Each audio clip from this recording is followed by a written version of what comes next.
one weekend, my mom and I went to stay with her.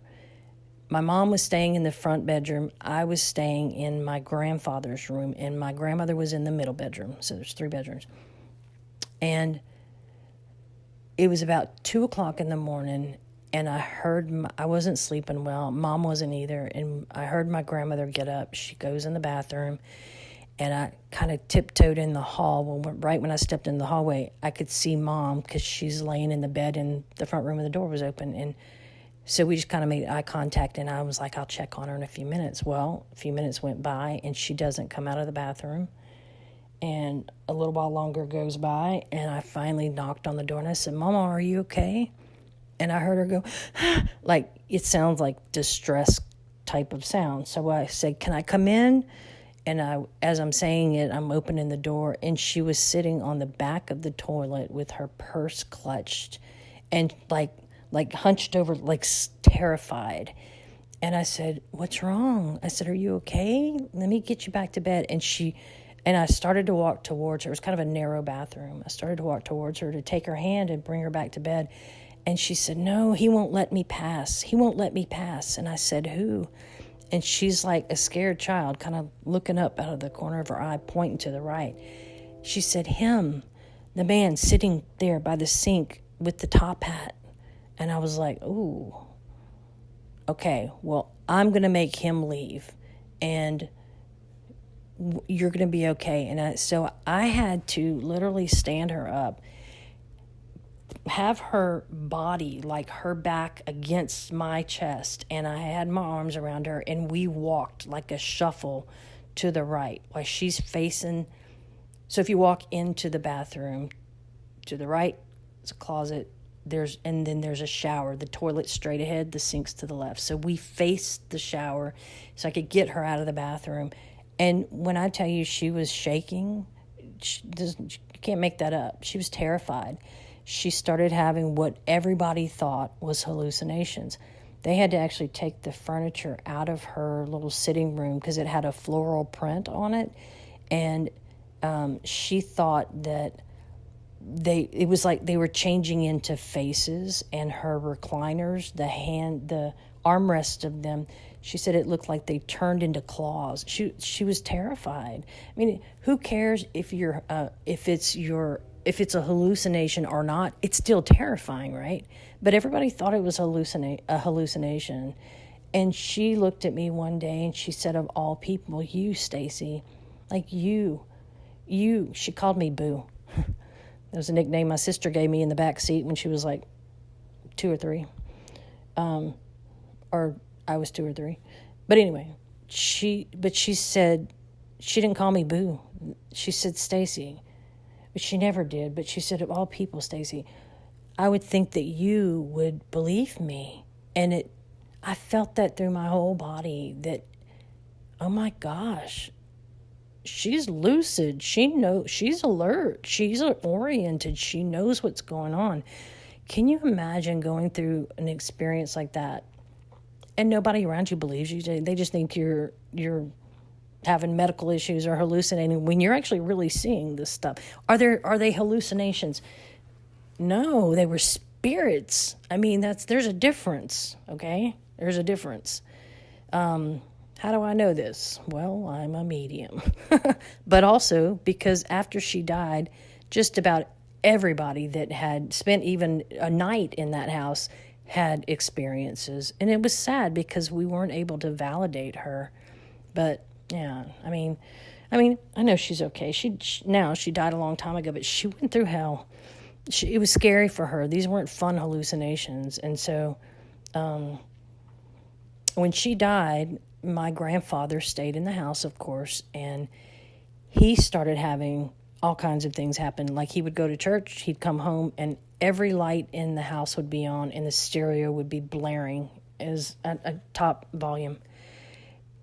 It got worse and worse and worse, rapping on the walls. He would hear somebody calling his name.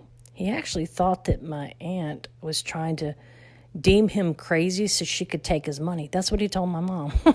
He was really close to my mom, and he called one day, and he called her Ray now. Her name was Ray, middle name now. She hated her name.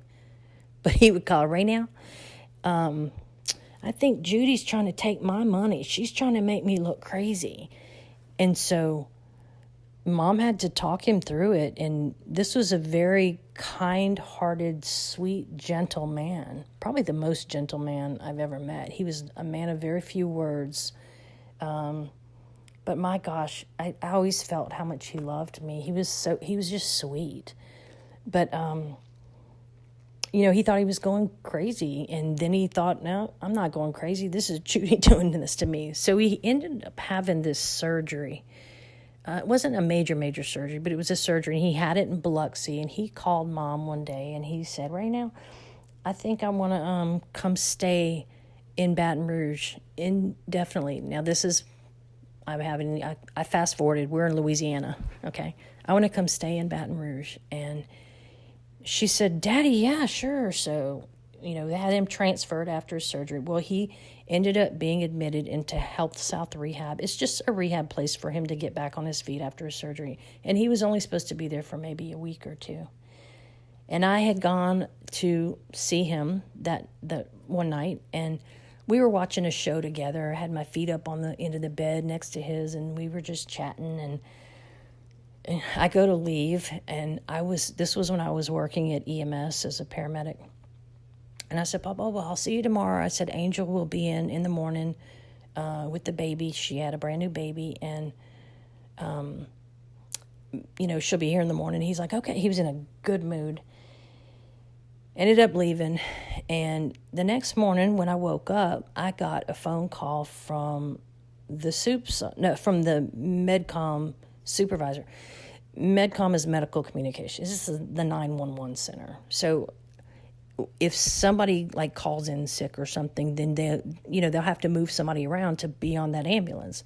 Well, I wasn't a mover. I had seniority. I had been there a while, and I shouldn't have been the mover. It was my truck, basically, right? And I mean, I'm not trying to sound arrogant. It's not my truck, but it's me and my partner. But you have a senior medic, and I was the senior medic. Senior medics don't get moved, but I got moved, and I was told, you need to go to EM9. And I said, what? Why are you moving me? I'm not a mover. I haven't moved in 2 years.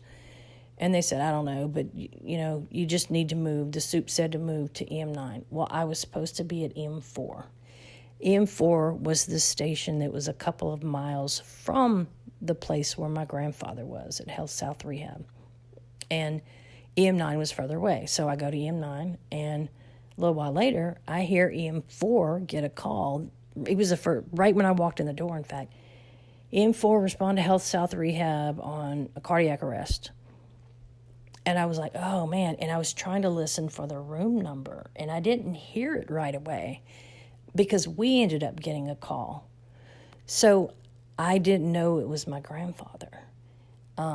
What he had done was he was getting up, excited to start his day. He always had a full head of hair till the day he died, and he was standing in the bathroom in his room, combing his hair, getting ready for his little visit from my sister-in-law.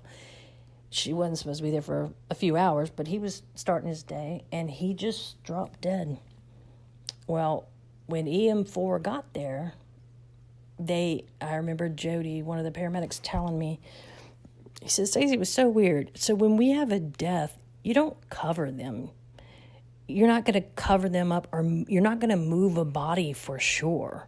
You just don't do it. It's not common practice. And he said, for some reason, everything in me told me to get him back in bed, like lift him off the floor, put him back in bed. He was taking extra care. He pulled the sheet up. It made it look like he was just sleeping. And I'll say it again, we never do that. You don't move a body. I don't care if it's a natural death or not. You just don't do it, because anything can become a crime scene, right? But he felt inclined to do it. And short while later, I get the phone call. Health South's calling my mom. She's calling me. I'm right down the road, and I'm like, oh my gosh, I would have been on that call if I hadn't gotten moved to EM9. And so I asked the supervisors, how did I get moved? That had to have been divine intervention. And they said, we don't know. You were not the mover. So to this day, like, how did that happen? That's divine intervention. Nobody can explain how I got moved from EM4 to EM9. Nobody. And I can. That was divine intervention. I was not supposed to walk in on my grandfather being on the floor dead. I did go right after that, after I got the phone call that he had died, right? And in fact, Will, he was my first partner at EMS, went with me, and he did. He looked like he was sleeping, and he looked tucked in and comfortable, and I was so grateful to that crew. Like,